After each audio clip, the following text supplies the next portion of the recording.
चितलिङ्गं निर्मलभासितशोभितलिङ्गम् जन्मज दुःखविनाशकलिङ्गं तत्प्रणमामि सदा शिवलिङ्गम् देवमुनिप्रवरार्चितलिङ्गं भावदहन करुणाकरलिङ्गम्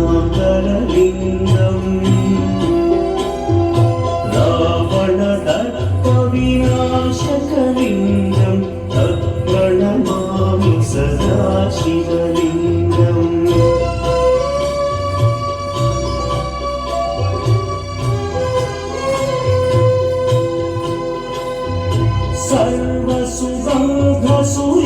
सर्वसुगन्धसुलेपितलिङ्गं बुद्धिविवर्धनकारणलिङ्गं सिद्धसुरासुरवन्दितलिङ्गं तत्प्रणमामि सदा शिवलिङ्गं कनकमहामणिभूषितलिङ्गं मणिपतिवेष्टितशोभितलिङ्गम्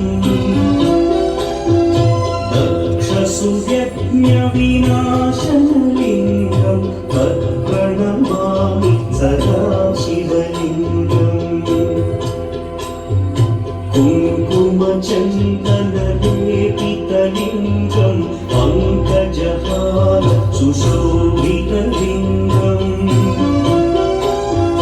सञ्चितपापविनाशनलिङ्गं तत्प्रणमामि सदा शिवलिङ्गम्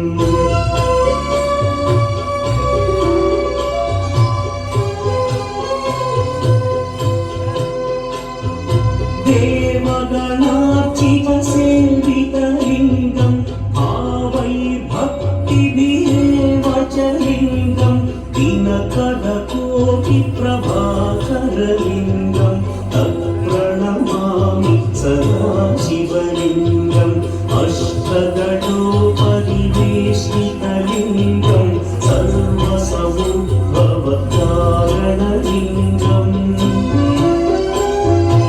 अष्टदरिद्र्यविनाशनलिङ्गं तत्प्रणमामि सदा शिवलिङ्गम् सुरगुरुसुरवरपूजितलिङ्गं सुरवनपुष्पसदार्चितलिङ्गम् परमपदं परमात्मकलिङ्गं तत्प्रणमामि सदा शिवलिङ्गम् लिङ्गाष्टकमिदं पुण्यं यः पतेत् शिवसन्निधौ शिवलोकमवाप्नोति सिजेन सह मोदते।